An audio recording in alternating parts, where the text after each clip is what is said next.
Yes, हमारी नई exercise है 13.6 एक्सरसाइज, जिसमें कि हम इक्वेशन ऑफ प्लेन के बारे में समझेंगे।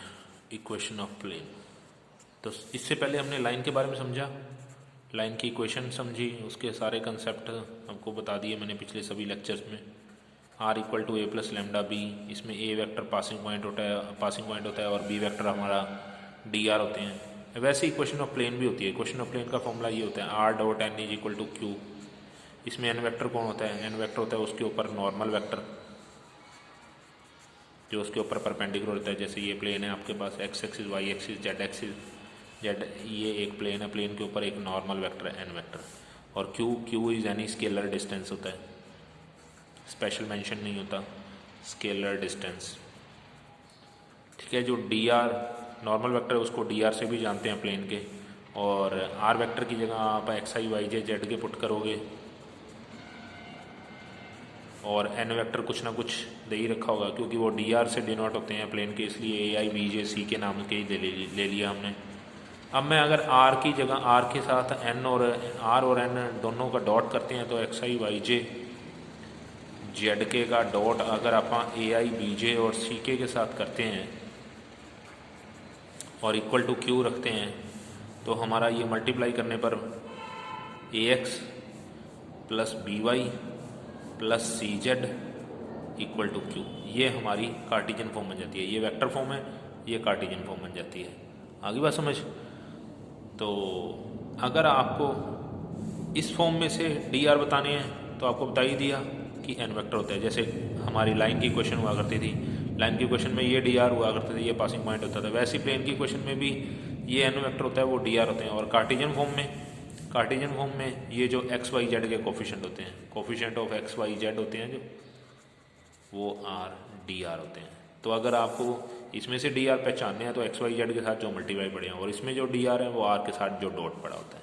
ठीक है, अगर आपको इफ़ टू फाइंड डीसीज, अगर आपको डीसीज फाइंड करने हैं तो वो तो हमको पता ही है, डी आर को डिवाइड बाय मैग्नीट्यूड कर दोगे तो डीसीज आ जाएगा। पर आपको दो चीज़ें पूछी जाएंगी, एक डीसीज, एक परपेंडिकुलर डिस्टेंस फ्रॉम ओरिजिन।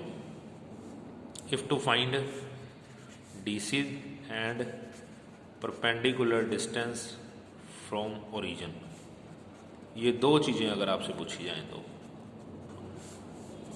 वैसे तो डीसीज निकालना हमको पता ही है, डी आर को डिवाइड बाय मैग्नीट्यूड कर दोगे तो डीसीज आ जाएगा। पर ये दो चीज़ें इकट्ठी निकल सकती हैं। एक ये जो आपकी वेक्टर फॉर्म पड़ी है ना, उसको divide both side by, divide equation 1 both side bye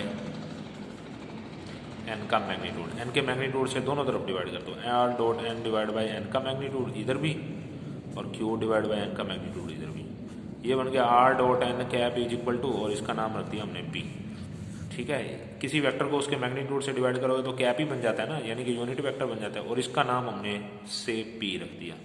ये जो एन कैप है वही आपके डीसीज हैं, क्योंकि हम लोग जानते हैं डी आर को जब उसके मैग्नीट्यूड से डिवाइड किया जाता है तो डीसीज बन जाता है। और इसका नाम जो पी रखा है उसको ही बोलते हैं परपेंडिकुलर डिस्टेंस। यानी क्यू जो था वो एनी स्केलर डिस्टेंस था, पर जैसे ही एन के मैग्नीट्यूड से डिवाइड कर दिया वो परपेंडिकुलर डिस्टेंस फ्रॉम ओरिजिन बन गया। ओके, तो ये दो चीज़ें हमारे से इस एक्सरसाइज में पूछी जा सकती हैं। और ये भी पूछा जा सकता है कि ये वेक्टर फॉर्म दे रखी है, इसको कार्टेशियन फॉर्म बनाओ। वो मैंने आपको बता ही दिया, आर की जगह एक्स आई वाई जी जेड के डाल देना, और एन तो पड़ा ही होगा, उनका डॉट कर देना, कार्टेशियन फॉर्म बन जाएगी। और अगर आपको डीसीज और परपेंडिकुलर डिस्टेंस फ्रॉम ओरिजिन निकालना है तब भी ये हो जाएगा। ठीक है, जैसे ये एक सम है, जैसे फर्स्ट ही क्वेश्चन है r dot 2y plus 3j minus के इक्वल टू 1 है। ये आपके पास वेक्टर फॉर्म दे रखी है और कार्टेशियन बनानी है, तो आपको बता ही दिया कार्टेशियन फॉर्म बनाने के लिए आर की जगह इस क्वेश्चन में सारी चीज़ें बता दूंगा। एक्स आई वाई जे जेड के रख दिया, और उसका डॉट किसके साथ, 2y प्लस 3j माइनस के साथ करके इक्वल टू 1 रख दिया। डॉट करोगे तो आई वाले से मल्टीप्लाई 2x हो जाएगा, जे वाले से मल्टीप्लाई 3y हो गया, के वाले से मल्टीप्लाई माइनस जेड हो गया, इक्वल टू 1 बन गई ना कार्टेशियन फॉर्म। ठीक है, और अगर आपको डी आर तो साफ साफ दिखाई दे रहे हैं, अगर आपको डीसीज और यानी कभी भी आपको प्लेन की क्वेश्चन दे रखी होगी ना, तो कभी ये वाली फॉर्म कभी नहीं दी जाएगी तो r dot n is equal to q वाली, ये वो पी वाली तो बनानी ही पड़ती है। ठीक है, अब आपको डीसीज और परपेंडिकुलर डिस्टेंस फ्रॉम ओरिजिन दोनों फाइंड करने हैं इस क्वेश्चन से, तो हम क्या करते हैं, डिवाइड बाय मैग्नीट्यूड, इसके इधर भी डिवाइड करेंगे और उधर भी डिवाइड कर देंगे। तो हमने डिवाइड बोथ साइड बाय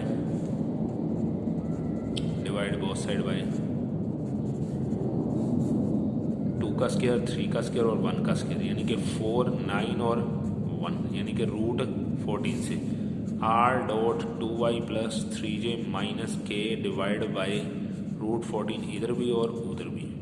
ये तो बन गया आपका p और ये आ गया आपके dc कौन कौन से, 2/√14, 3/√14 माइनस 1/√14। ठीक है, ऐसे हमारे 4-5 सम तक चलेंगे, 6 सम तक चलेंगे। 7th क्वेश्चन में आ जाता है, 8th क्वेश्चन में आ जाता है find the vector equation of the plane which pass through. अब एक अनदर फॉर्म आ गई प्लेन की, equation of plane passing through one point, उसका नाम ए वेक्टर दिया, and normal to vector n vector, यानी कि एक पासिंग पॉइंट दे रखा होगा और एक नॉर्मल वेक्टर दे रखा होगा। और ये इक्वेशन है इसकी आर डॉट एन, वैसी आर डॉट एन जैसी, इज इक्वल टू क्यू नहीं होगा, बस ए डॉट एन होगा। पर जब आप ए और एन का डॉट कर दोगे ना तो वो मानना क्यू ही जाएगा, और पी तो फिर बनानी पड़ती है आपको, जैसे कि सम नंबर 9, 10 में बात आ रही है। Find the equation of 8th, 9th, 10th में आ रही है। Find the equation of plane जो कि पास कर रहा है, पासिंग पॉइंट है 2, 3, 5 and normal to the vector या perpendicular to the vector, perpendicular to the vector या नॉर्मल टू द वेक्टर, एक ही बात होती है। क्या दे रखा है हमारे को, 2 जिनके डी आर ऐसे लिखा हुआ है, whose d r 2, 3, -1। D r का मतलब एन वेक्टर ही होता है, पासिंग पॉइंट का मतलब ए वेक्टर होता है। तो इक्वेशन का formula R dot N, N तो ये बैठा 2y 3j minus K is equal to A dot N, A और एन का डॉट कर दिया। ए और एन का डॉट करेंगे तो कितना आएगा, 2 × 2 4 हो गया, 3 × 3 9 हो गया, और 5 × -1 -5 हो गया। 9 और 4 14 14 13 13 में से 5 गए तो 8। ये हमारे पास प्लेन की इक्वेशन आ गई वेक्टर फॉर्म में। कार्टेशियन फॉर्म में निकालनी है तो आर की जगह एक्स आई वाई जे जेड के डाल दो, ठीक है। वैसे कार्टेशियन फॉर्म का अपना भी एक फॉर्मूला होता है, वो क्या होता है इसका कार्टेशियन फॉर्म का, और कार्टेशियन फॉर्म का फॉर्मूला क्या होता है जो बड़ा काम आता है आगे समझ में, वो ये होता है ax - x1 plus b y - y1 plus c z - z1 equal to 0। A b c कौन है, ए बी सी हमारे वही एन वेक्टर डी आर ही तो हैं, और x1 y1 z1 कौन है, वो तो वही जो हमारा पासिंग पॉइंट है ए वेक्टर। यानी कि जो पासिंग पॉइंट है यहाँ पे ए और एन का डॉट किया गया ना, ए जो है वो यहाँ x1 y1 z1 है, और एन वेक्टर जो है आपका डी आर वो यहाँ ए बी सी आगे जो मल्टीप्लाई, और एक्स वाई जेड तो एक लाइन की क्वेश्चन में होता ही होता है, आर वेक्टर ही तो था, ठीक है ना। तो अगर आपको डायरेक्ट कार्टेशियन निकालनी है तो इसमें डालो, अगर आपको वेक्टर के बाद कार्टेशियन निकालनी है तो इसमें डाल के बाद में आर की जगह एक्स आई वाई जे जेड के डाल दोगे, तब भी आंसर यही आएगा जो यहाँ से आना है। इसलिए अपने को टेंशन लेने की ज़रूरत नहीं है कि हमारी अलग से फॉर्म आएगी क्या, ये आए, ठीक है ना। 8th और 9th दोनों एक जैसे थे। 10th क्वेश्चन में कह रहा है कि find the equation of the plane passing through, एक प्लेन पास कर रहा है, रिक्वायर प्लेन पास थ्रू 3 - 1 2, ये हमारा पासिंग पॉइंट है। पासिंग पॉइंट ए वेक्टर होता है, which is perpendicular to, which is perpendicular to एक लाइन जो कि खुद ज्वाइन हो रही है 2 पॉइंटों से। तो आप लाइन के डी आर निकाल लेते हैं 4, 3 -2, यानी कि प्लेन के ऊपर जो परपेंडिकुलर है ना वो खुद ही 2 पॉइंटों से ज्वाइन हो रही है, तो 2 पॉइंटों से आप उस 2 पॉइंटों के से डी आर निकाल लेते हैं, D R of A B. वो D R of A B जो होंगे वो आपका एन वेक्टर ही होगा, क्योंकि परपेंडिकुलर लाइन है ना वो। 2 - 4 यानी कि 2 - 4 कितना होगा, -2, -3 -3 -6, 6 - -2 +8। आप इसको शॉर्ट भी लिख सकते हो, दैट इज माइनस माइनस का साइन भी काट सकते हो, 2 2 की टेबल पे भी काट सकते हो, 1 3 और -4। ये हमारा एन वेक्टर हो गया, वो हमारा पासिंग पॉइंट है। इक्वेशन का फॉर्मूला आपको पता ही है, r dot n is equal to A dot n. आगे बात समझ, ठीक है। तो ऐसे हमारे 3-4 सम चल रहे हैं। फिर आ जाता है हमारा सम नंबर 13। एक प्लेन, नेक्स्ट फॉर्म आ गई, एक प्लेन जब 3-3 पॉइंटों से पास करता है, जब एक प्लेन 3 पॉइंटों से पास करता है, equation of plane passing through 3 point. जब भी आपको प्लेन की इक्वेशन निकालने को कह दे और वो पासिंग पॉइंट 2 पॉइंट या 3 पॉइंट दे देना, तो आप पहले पासिंग से तो इक्वेशन बनाया करो।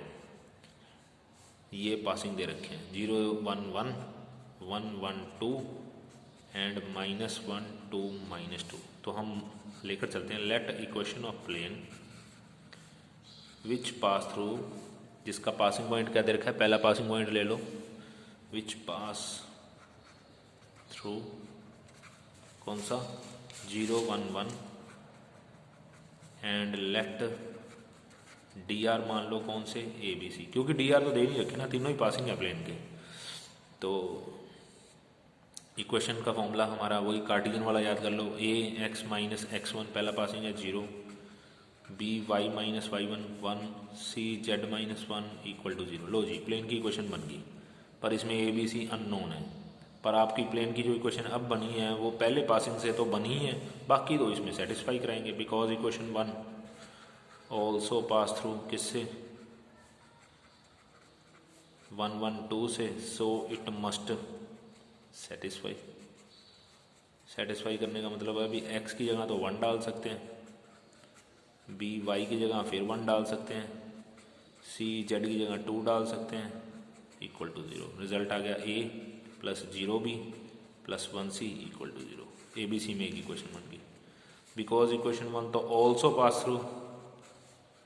ऑल्सो पास थ्रू किससे, एक और पासिंग दे रखा है -1 2 -2 से, so it must satisfy. Satisfy करने का मतलब है अब आप x की जगह क्या डाल सकते हो, -1 डाल सकते हो इस इक्वेशन में, a -1 -0 प्लस b y की जगह 2 डाल दो 2 -1, c z की जगह -2 डाल दो -2 -1 इक्वल टू 0। रिजल्ट आ गया -a plus b -3c equal to 0। Now solve. अब आपके सामने ए बी सी में 2 इक्वेशनें बन रही हैं, इनको सॉल्व करते हैं। नाउ सॉल्व इक्वेशन सेकंड और थर्ड बाय एलिमिनेशन से नहीं कर सकते, क्योंकि जब भी आपको 2 वैल्यू निकालनी होती हैं और 2 इक्वेशन पड़ी हो तो वो निकल जाती हैं एलिमिनेशन। जब आपको 3 वैल्यू निकालनी है ए बी सी की और इक्वेशन 2 ही हैं, 3 तो है नहीं, तो फिर आपको क्रॉस मल्टीप्लिकेशन मेथड यानी कि BCAB मेथड लगाना चाहिए। BCAB मेथड, BCAB का मतलब बी के एलिमेंट बी के नीचे डालो, बी के कोफिशिएंट कौन है, यहाँ 0 है और यहाँ 1 है, डाल दिया, ठीक है। सी के कोफिशिएंट कौन है, 1 और -3 है, 1 और -3 डाल दिया। ए के कोफिशिएंट 1 और -1 है, वो भी डाल दिए। बी के वापस फिर 0 और 1 है, वो भी डाल दिए। सबसे पहले नंबर पे तो ए वाई आएगा, दूसरे नंबर पे बी वाई आएगा, तीसरे नंबर पे सी वाई आएगा। ए वाई क्या, ये माइनस ये, बी वाई ये माइनस ये, सी वाई ये माइनस ये। तो ए बाई आ गया हमारे पास -1, बी बाई आ गया हमारे पास 2 और सी बाई आ गया 1। इनको लैम्डा के बराबर रख दो, ए बी सी की वैल्यू -λ, बी की वैल्यू 2λ एंड सी की वैल्यू λ। और ये जो ए बी सी की वैल्यू आई है वो यूज़ इन फर्स्ट जाके रख दो, वहाँ फर्स्ट में जाके रख दो ए बी सी की वैल्यू। लैम्डा में ही रखोगे तो लैम्डा सबसे पहले कॉमन आके उस साइड फेंक दिया जाएगा, 0 हो जाएगा। तो use a b c in first. तो ए की जगह हमने लिख दिया -λ x -0, बी की जगह हमने लिख दिया 2λ y -1, सी की जगह हमने लिख दिया फिर λ z -1। लैम्डा कॉमन लेके ख़त्म, -1 +2 +1 और वो लैम्डा कॉमन लेके उस साइड फेंक दिया गया, 0 हो गया। बस अब ये थोड़ा अच्छे से बना दो, ये आपकी इक्वेशन आ गई प्लेन की, ठीक है। आगे बात समझ, ये है पासिंग पॉइंट वाली इक्वेशन। और अगर आपको यही चारों पॉइंट को 3 पॉइंट की बजाय 4 पॉइंट दे देता तो आप पहला पॉइंट से इक्वेशन बनानी होती है, दूसरा और तीसरा सेटिस्फाई कराना होता है। ABC में इक्वेशन आ जाती है, उनको सॉल्व करो, ये कर आगे लास्ट तक आ जाओगे जब, तो चौथा पॉइंट इस x y z की जगह डाल के 0 = 0 रिजल्ट आ गया, तो इसका मतलब कोप्लेनर प्रूव हो गया। 14 क्वेश्चन है वो आपका, ठीक है। 15 भी पासिंग पॉइंट 3 वाला ही है, ठीक है ना। फिर आ जाती है हमारी एक नेक्स्ट फॉर्म इंटरसेप्ट फॉर्म, जो कि सम नंबर 17 18 के आसपास यूज होती है। Intercept form,